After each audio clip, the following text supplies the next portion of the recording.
belakang. 3, 2, 1. Oke, ada kawan saya ini yang mau menanyakan sesuatu. Halo. Iya, saya lagi mau menanyakan Mas Andreas, bagaimana cara untuk membuat air itu bisa tetap tergenang sekalipun pompa sedang mati. Oke, ya ini rekan saya namanya Mas Agung Setiawan. Saya akan jelaskan tadi Mas Agung, yang dimaksud pertanyaan Mas Agung itu adalah sistem DFT, Ya, Deep Flow Technique. Ya, nah di flow teknik. Nah ini ya, ini air ngembang ya, nggak habis. Karena ada dua sistem di hidroponik, ada sistem NFT, ada sistem DFT. Kalau NFT itu nutrisi film teknik, jadi dia air hanya lewat, langsung tipis, langsung habis. Tetapi ini sistem DFT. Nah sistem DFT tadi pertanyaan Mas Agung adalah, pertama saya jawab, kita buat level genangan Mas, ada di sini Mas. Sebentar. Kita lihat sistem DFT, kita membahas hari ini. Nah ini ada level genangan. Nah, kita bisa lihat lagi ada di sini Mas. Nah ini kalau dilihat, diperhatikan ke bawah Mas. Ini saya membuat level genangan nih. Nah ini. Jadi sengaja dipotong, tidak di bawah, tetapi agak Di tengah, naik tinggi. ya. Jadi kalau Mas Agung mau level genangannya lebih tinggi lagi, ini Agak naik dikit. itu nanti ini akan saya rubah ini biar tidak pakai apa namanya ini akar ya. Sumbu.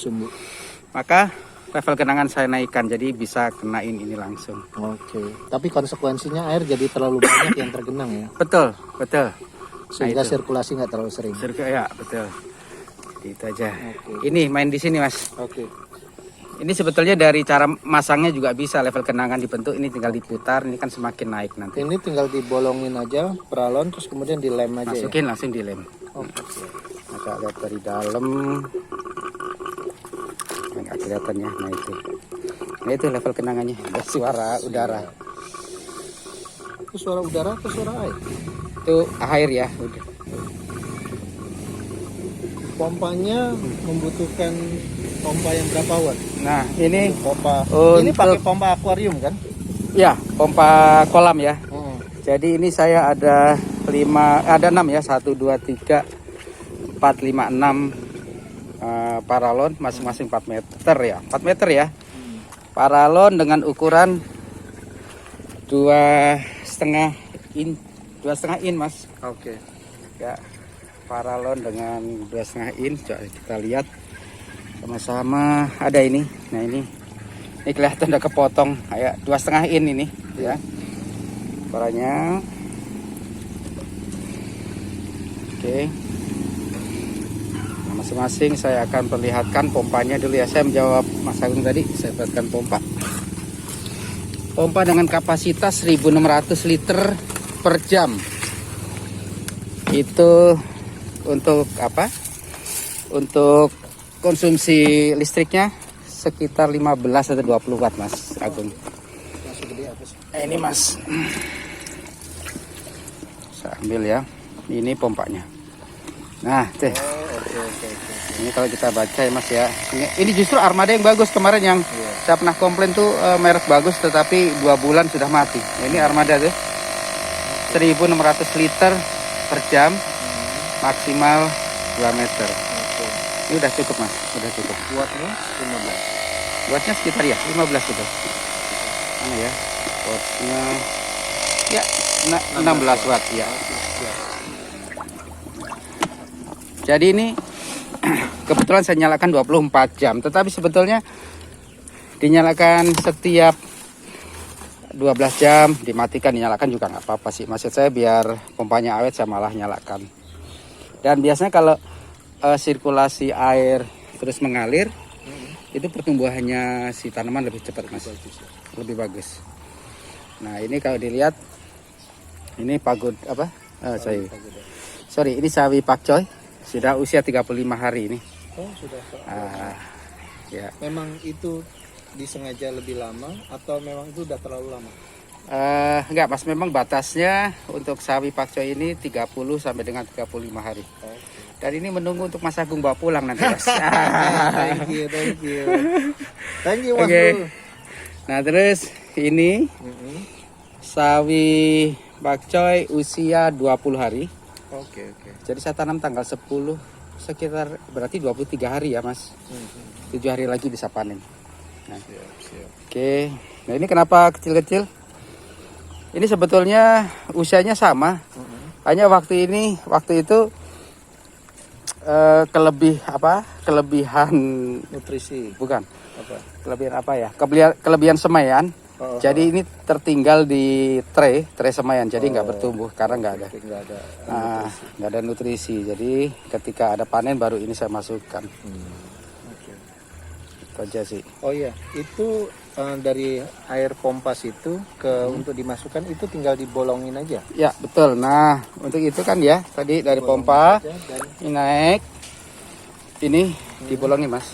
Kalau bisa lihat, Udah nggak usah apa-apa. saya. Jadi dibolong di bor aja ya. Ya di bor, Sehingga dia di bor lewat, tengah, betul. Jatuh ke situ. Bor tengah ya.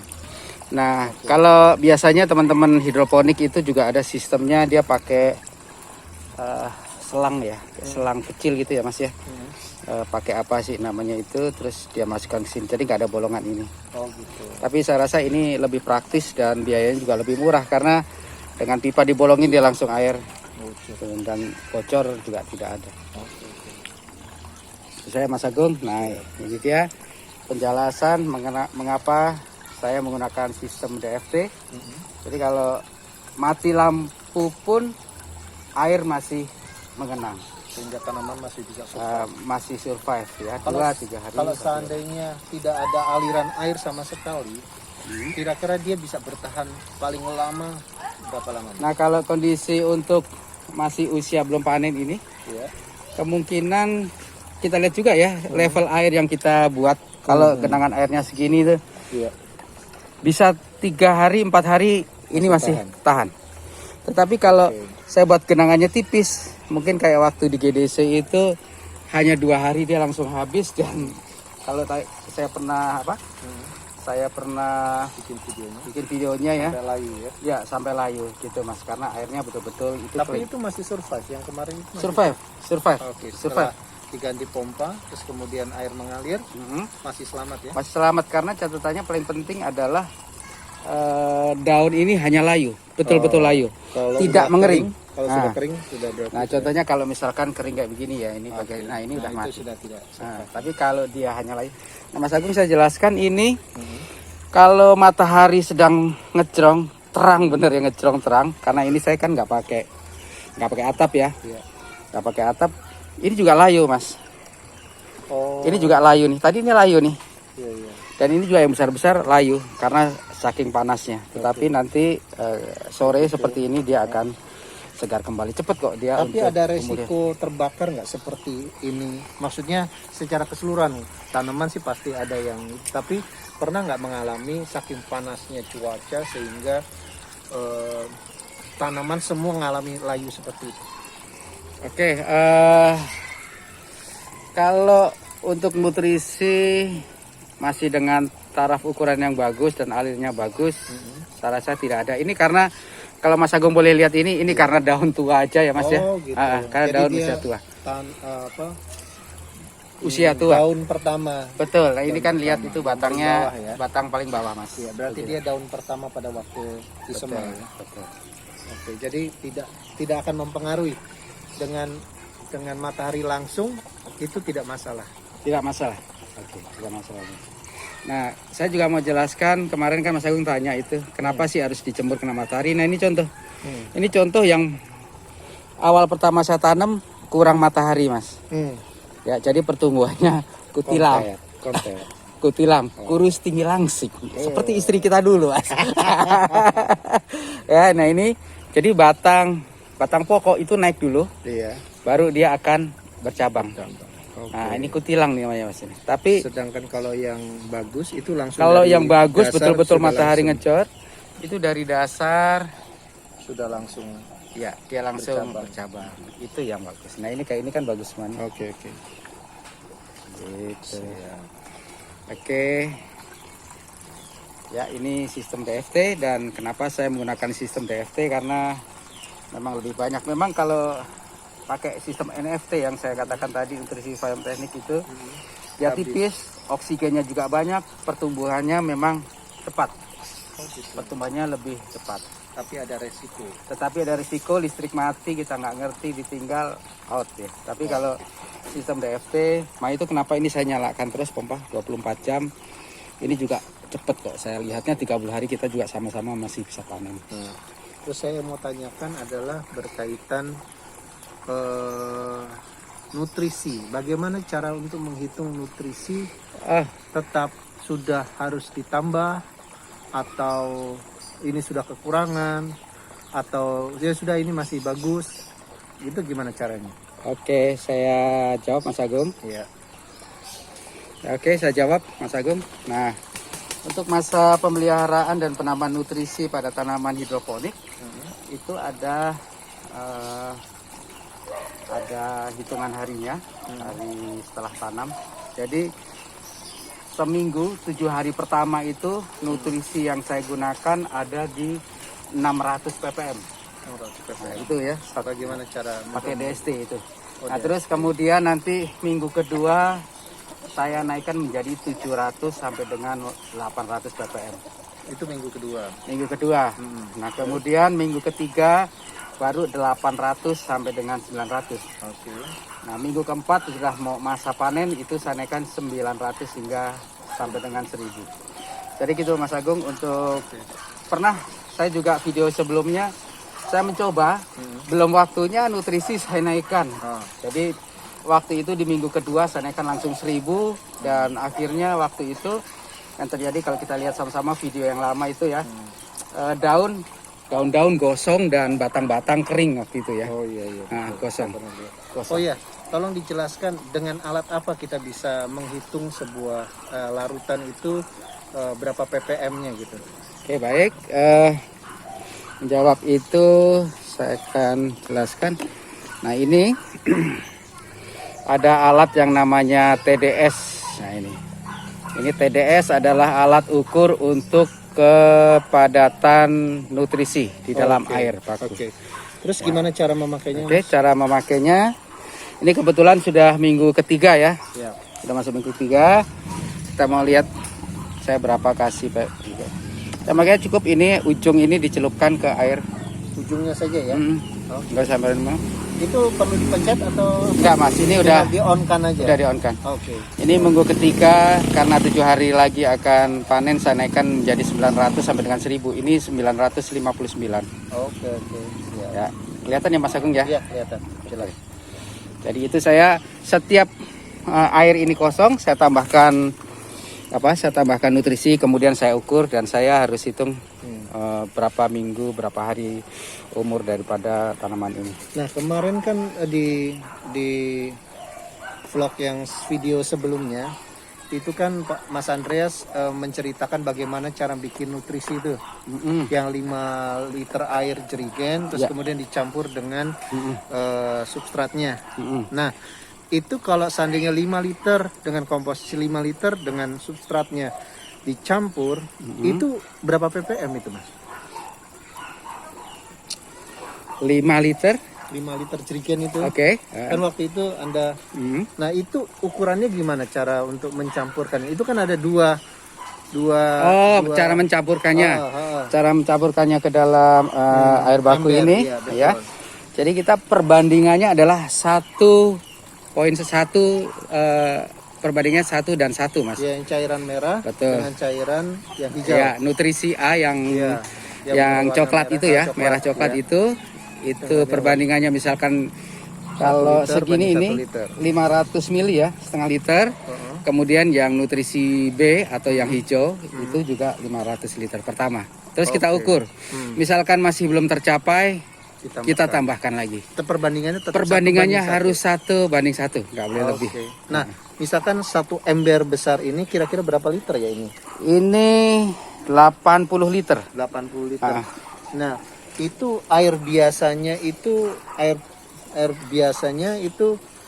berapa liter biasanya, terus kemudian ditambahkan untuk ukuran Ya, segini nih?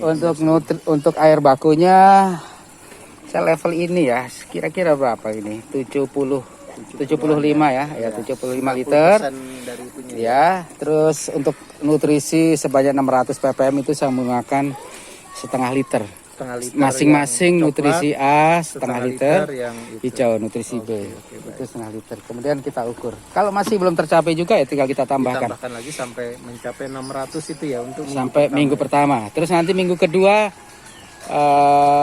air habis kita tambahkan lagi. Kita tes. Nah, itu juga perlu diperhatikan nanti waktu sudah mulai mau masa panen.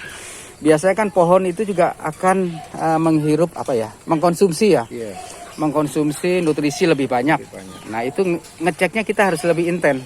Oke. Karena waktu di GDC juga sudah waktunya panen, saya 4 hari nggak datang ke sana, begitu datang ke sana langsung kering air ya waktu itu mati. Nah, itu karena memang dia menghisap nutrisinya itu lebih banyak. Lebih banyak gitu, Mas. Mungkin karena daunnya juga makin lebar, penguapannya lebih banyak sehingga dia harus ngambil air lebih banyak. Betul sekali Mas Agung. Ini. Ya, terus yang saya mau tanyakan, jerigen yang dibuat itu, nutrisi itu bisa bertahan berapa lama, Mas? Penyimpanan paling penting untuk nutrisi itu tidak kena matahari langsung. Oke. Ya, jadi tertutup rapat. Ruang Adem lah, ya? suhu kamar. Oke. Kemudian tidak tercampur satu sama lain. Oke. Jadi kalau nutrisi A, nutrisi B, nutrisi B. Jadi waktu kita membuat jangan langsung dicampur, harus dipisahkan. Jadi tetap dipisahkan dalam jerigen itu. Betul, dipisahkan di jerigen. Kalau dicampur nanti dia akan mengandung kayak plastik ya, ada lapisan-lapisan plastik itu. Tetap harus dipisahkan, Mas. Oke. Itu tahan berapa lama? Sampai panen bisa? Sampai panen. Sampai panen. Jadi saya menggunakan 5 liter nutrisi itu ya masing-masing. Itu mendapatkan panen sekali panen, Mas. Iya. Sekali jadi panen pas itu ya. Pas sebanyak 400 400 lubang. Oke, 400 lubang. 400 lubang ya. Oke. Ini sudah berapa lubang, Mas? Ini 150. Oke. Ini 175, berarti berapa? Berarti 325 325. ditambahkan yang di GDC 125. Jadi saya buat 5 liter itu. Jadi buat itu untuk berdua. Dua tempat. Betul, untuk 2 tempat. Oke. Itu sampai habis. Makanya itu costnya memang untuk hidroponik ini produksinya rendah ya, tapi penjualannya tinggi. Bagi orang yang tahu tanaman segar dan enak dimakan, pilihannya pasti ini. Beda kalau ini anak-anak saya juga biasa makan ini. Ya, begitu dia beli di warung atau beli di pasar, rasanya jauh berbeda dan batangnya juga untuk besarnya juga berbeda. Oke. Pasti beda. Nah, ini usia sama ya. Itu bayam. Nah, ini saya ceritakan juga sekalian mumpung ada kunjungan Mas Agung. Nah, ini semayan usia 5 hari.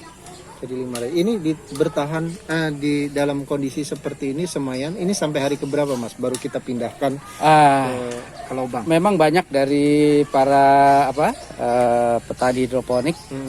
Mereka ada yang bilang hari ke-8, hari ke-9, bahkan hari ke-10 baru dinaikkan di media tanam. Ya.